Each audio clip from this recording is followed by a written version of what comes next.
นะโมตัสสะภะคะวะโตอะระหะโตสัมมาสัมพุทธัสสะนะโมตัสสะภะคะวะโตอะระหะโตสัมมาสัมพุทธัสสะนะโมตัสสะภะคะวะโตอะระหะโตสัมมาสัมพุทธัสสะเอวเม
ตปาทิปัญญาอุตตปาทิวิชชาอุตตปาทิอาโลโกอุตตปาทิตังโวปะนิตังโกกังอริยสัจจังปะริยยันติเมภิกขเวโอเปอนันโนสุเตสุธัมเมสุจักขังอุตตปาทิญาณังอุตตปาทิปัญญาอุตตปาทิวิชชาอุตตปาทิอาโลโกอุตตปาทิตังโวปะนิตังโกกังอริยสัจจังปริญญาตันติเมภิกขเวโอเปอนันโนสุเตสุธัมเมสุจักขังอุตตปาทิญาณังอุตตปาทิปัญญาอุตตปาทิวิชชาอุตตปาทิอาโลโกอุตตปาทิอิทังโลกัสสมุทัยโยอริยสัจจันติเมภิกขเวโอเปอนันโนสุเตสุธัมเมสุจักขังอุตตปาทิญาณังอุตตปาทิปัญญาอุตตปาทิวิชชาอุตตปาทิอาโลโกอุตตปาทิตังโวปะนิตังโกกัสสมุทัยโยอริยสัจจังมหาตาปันติเมภิกขเวโอเปอนันโนสุเตสุธัมเมสุจักขังอุตตปาทิญาณังอุตตปาทิปัญญาอุตตปาทิวิชชาอุตตปาทิอาโลโกอุตตปาทิตังโกปะนิตังโกกัสสมุทัยโยอริยสัจจังปะหินันติเมภิกขเวโอเปอนันโนสุเตสุธัมเมสุจักขังอุตตปาทิญาณังอุตตปาทิปัญญาอุตตปาทิวิชชาอุตตปาทิอาโลโกอุตตปาทิอิทังโตปะนิโรธอริยสัจจันติเมภิกขเวโอเปอนันโนสุเตสุธัมเมสุจักขังอุตตปาทิญาณังอุตตปาทิปัญญาอุตตปาทิวิชชาอุตตปาทิอาโลโกอุตตปาทิธัมโมปะนิธังโตปะนิโรโธอริยสัจจังสันติกาตาพันติเมภิกขเวโอเปอนันโนสุเตสุธัมเมสุจักขังอุตตปาทิญาณังอุตตปาทิปัญญาอุตตปาทิวิชชาอุตตปาทิอาโลโกอุตตปาทิตังโวปะนิตังโตปะนิโรโธอริยสัจจังสัจจิกตานิเมภิกขเวโอเปอนันโนสุเตสุธัมเมสุจักขังอุตตปาทิญาณังอุตตปาทิปัญญาอุตตปาทิวิชชาอุตตปาทิอาโลโกอุตตปาทิอิทังโตปะนิโรธปานิเยปฏิปทาอริยสัจจันติเมภิกขเวโอเปอนันโนสุเตสุธัมเมสุจักขังอุตตปาทิญาณังอุตตปาทิปัญญาอุตตปาทิวิชชาอุตตปาทิอาโลโกอุตตปาทิตังโวปะนิตังโตปะนิโรธปานิเยปฏิปทาอริยสัจจังภาเวตาปันตุเมภิกขเวโอเปอนันโนสุเตสุธัมเมสุจักขังอุตตปาทิญาณังอุตตปาทิปัญญาอุตตปาทิวิชชาอุตตปาทิอาโลโกอุตตปาทิตังโวปะนิตังโตปะนิโรธปามิเนปฏิปทาอริยสัจจังมหาวิตันติเมภิกขเวโอเปอนันโนสุเตสุธัมเมสุจักขังอุตตปาทิญาณังอุตตปาทิปัญญาอุตตปาทิวิชชาอุตตปาทิอาโลโกอุตตปาทิภาวตีวันกเมภิกขเวติเมสุจโตสุอริยสัจเกสุเอวันติปริวันตังนวาภาษาอารังยตาโพตังญาณทัสสนันสุวิ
นะหกาเทวาสังฆมนุษย์สาเวสวสุภกินนะกาเทวานังสัตตังสุตวะเวหปลาเทวาสังฆมนุษย์สาเวสวเวหปลานังเทวานังสัตตังสุตวะอภิหาเทวาสัตตมนุษย์สาเวสวอภิหานังเทวานังสัตตังสุตวะอัตตปาเทวาสัตตมนุษย์สาเวสุตปานังเทวานังสัตตังสุตวะสุตตะเทวาสัตตมนุษย์สาเวสุสุทัสสะนังเทวานังสัตตังสุตวะสุขติเทวาสัตตมนุษย์สาเวสุสุขตินังเทวานังสัตตังสุตวะอปนิสสกาเทวาสัตตมนุษย์สาเวสุเอตังภควตาปาราณติอิติปัตตเนมิปัตตาเยอนุตตรังธรรมจักขังภวติตังธัมมติวัตติยังสัมมเนนะธัมมเนนะวาเตเมนะวานาลมินะวาปัมมุนาวาเกนะติมาโลกัสสมิติเตนะกะเนนะเตนะโมเตนะยาวะกามโลกาสัตโตอะโภคาติอายัญจนะสัสสะหัตถิโลกัสสะตุสังฆังปิตังปะกัมปิตังปะเวทิอัปปมาโนตะโอลาโลโอภาโสโลเกกังตุระโหสิอติคัมเมวะเทวานังเทวานุภาวังอัตถโภปะคะวาอุทานังอุทาเนสิอัญญาสิวัตตโกโอนดังโยอัญญาสิวัตตโกโอนดังโยติอิติกายังสัมมโตโอนดังยาสะอัญญาโอนดังโยเววนามาอะโหสิติสัพพพุทธานุภาเวนะสัพพธัมมานุภาเวนะสัพพสังฆานุภาเวนะพุทธรัตนังธัมมรัตนังสังฆรัตนังตินังรัตนังธัมมานุภาเวนะจตุรังสิติสมาสธัมมังขันธานุภาเวนะปิตสันตยานุภาเวนะทินนสาวกานุภาเวนะสัมเตเตโรกาสัมเตเตยาสัมเตเตอันตรายาสัมเตเตอุปัฏฐวาสัมเตเตตุนิมิตตาสัมเตเตอวมังคลาวินาสันตุอายุตะโกธันวันตะโกสิริวันตะโกยสวันตะโกพลวันตะโกวันนวันตะโกสุภวันตะโกโหตุสัพพสาตุตะโกขัปปยาเวนะโสภาสัตตุจุปันตวะอเนกาอันตรายาปิปินาจันตุจเตนะสากายสิปิตานังลาภังโสติปะปัญญังทุกขังพลังสิริอายุจวันโนสัพพะปังโนเจจยาสวะคัตวังสังฆอายุจเจวะสิริอาวันตุเตนะเนคตังนิสปัญญาวตัญโยเวตมัสสะรังปาเดนะทินนังปริเยตุโอโชโพเตสุตาปิสุเวปัสสันนมนาตาสเมปุราโหติอากินาเยตังอนุโมทันติไวยาวาจังกโรติมานะเตนะตังกินาโอนาเตปิปุญญาสัพพังคิโตตัสสมาปะเตอาปฏิวานะอิโตยันตะเกงังมหาภลังปุญญาภิปา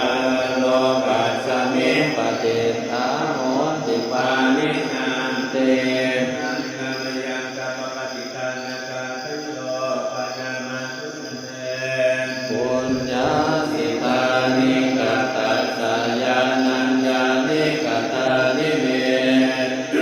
สัญจภังกิโนโหตุสัทธานันตาปมาณตาสัตว์ทั้งหลายไม่มีที่สุดไม่มีประมาณจงมีส่วนแห่งบุญที่ข้าพเจ้าได้ทำในบัดนี้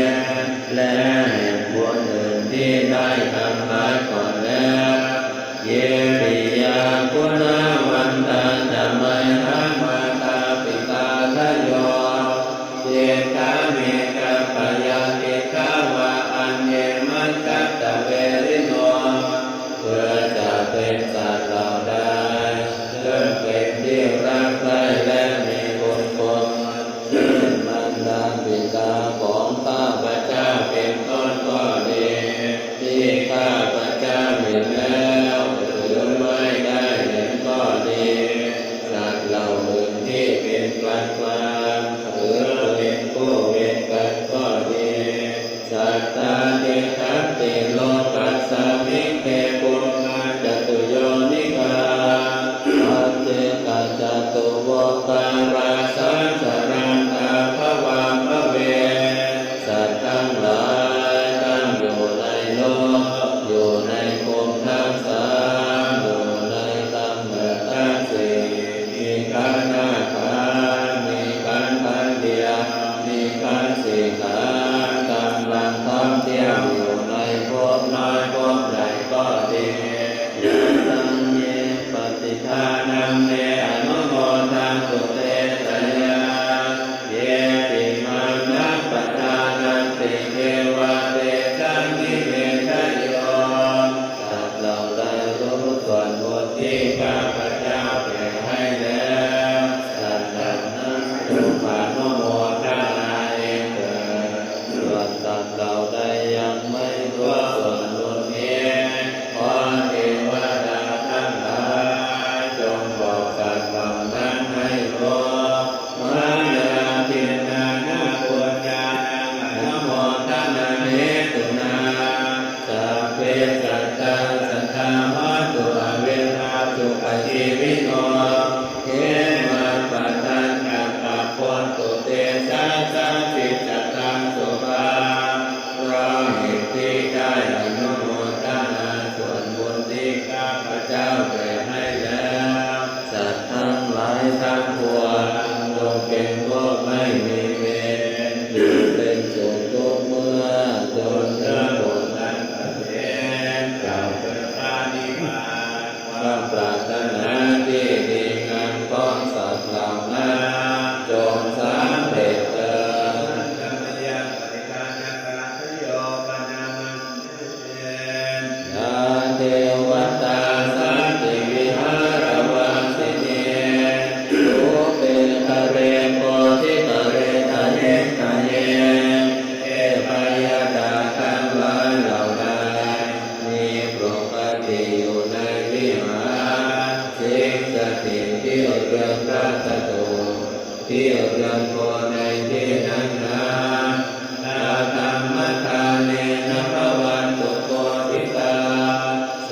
ติกรณเตตวิหารมันทะเรเอพยดาทั้งหลายเหล่านั้นเป็นพวกที่เราทั้งหลายบูชาแล้วด้วยธรรมทานขอจงทำเรื่องความสวัสดีความเจริญในมณฑลวิมานนี้เทราจามังกานวกาตภิกขโวสารามิกาตานปฏิอุปาสการาภิกษุทั้งหลายที่เป็นเถระก็ดีที่เป็นปันตาก็ดีที่เป็นผู้บวชใหม่ก็ดีอุบาสกอุบาสิกาทั้งหลายที่เป็นทานาธิบดีด้วยอาราธิกสงฆ์ก็ดีธรรมะจะเทสานิธรรมะจะอิสระสัพพะนะโพตาสุขิตาภวันตุเต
สิ่งพันนี้กันเพื่อคนอื่นอาเมรามาตุลาตามโมสัพเพติกรรมจาริโนขอพระธรรมจงรักษาไว้ซึ่งเราทั้งหลายและจงรักษาไว้เพื่อบุคคลผู้ประพฤติธรรมในทั้งปวง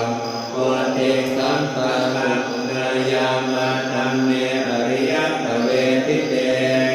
ขอเราทั้งหลายเพื่อนถึงความจำความเจริญในธรรมที่พระอริยเจ้าประกาศไว้แล้วปัสสันนาหอตุสัพเพปิปานิโนพุทธัสสะสเน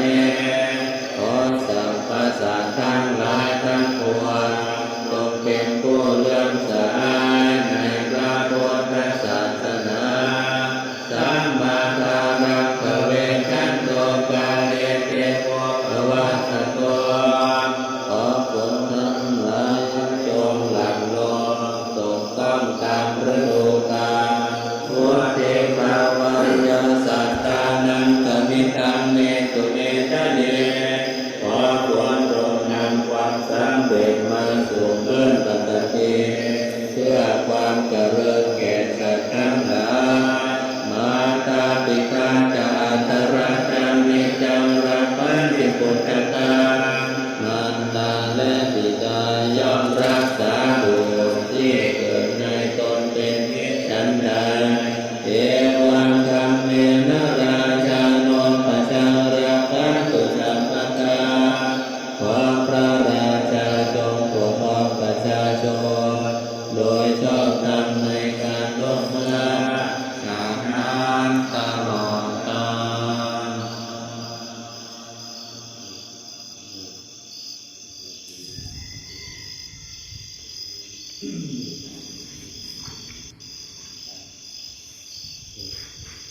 อาหังสุขิโตโหมิขอให้ข้าพเจ้ามีความสุขอาหังนิทุโขโหมิขอให้ข้าพเจ้าปราศจากความทุกข์อาหังอเวโรโหมิขอให้ข้าพเจ้าปราศจากเวรอาหังอภยาปัสโสโหมิขอให้ข้าพเจ้าปราศจากอุปสรรคอันตรายทั้งปวงทุกขิอัตตานังปริหารามิ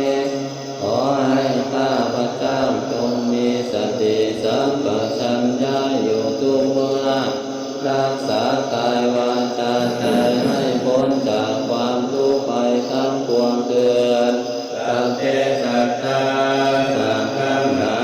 ยที่เป็นเพื่อนทุกข์เกิดแก่เจ็บตายด้วยกันทั้งหมดทั้งสิ้นเอาเวลาหมดตัวจงเป็นสุขเป็นสุขเกิดอย่าได้มีเวรซึ่งกันและกันเลยอาภยาปัจจาหนตัวจงเป็นสุขเป็นสุขเกิด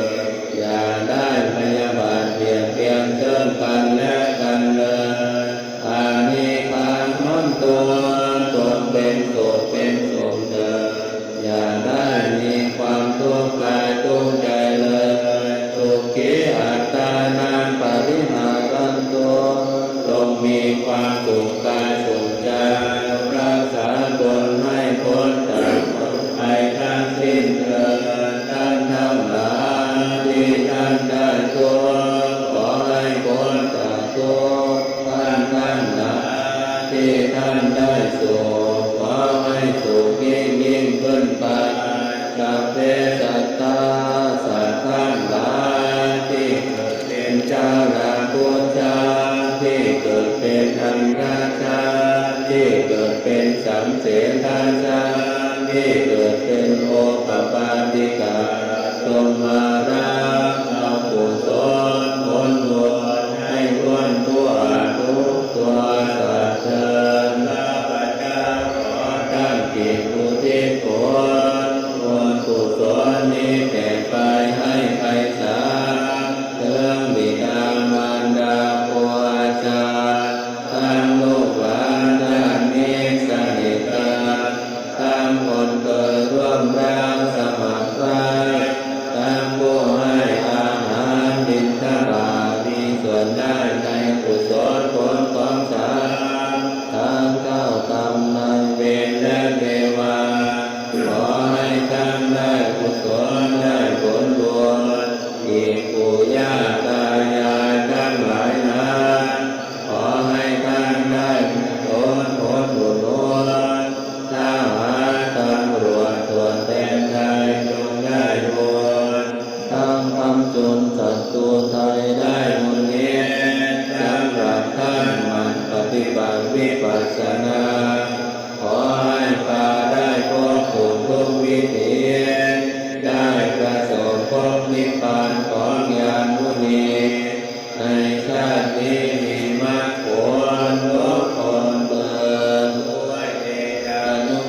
งหลายจงอย่าบังเกิดถูกต้องของความประเทศไทยในการไหนๆจงบำราศไปด้วยประการทั้งปวงขอความเป็นผู้ไม่มีโรคความสุขสำราญความเป็นผู้มีอายุยืนนานทั้งความสวัสดีในที่ทุกสถานจงบังเกิดมีแด่พระบาทสมเด็จพระเจ้าอยู่หัวผู้ทรงอภิบาลปกป้องคุ้มครองประเทศไทยนี้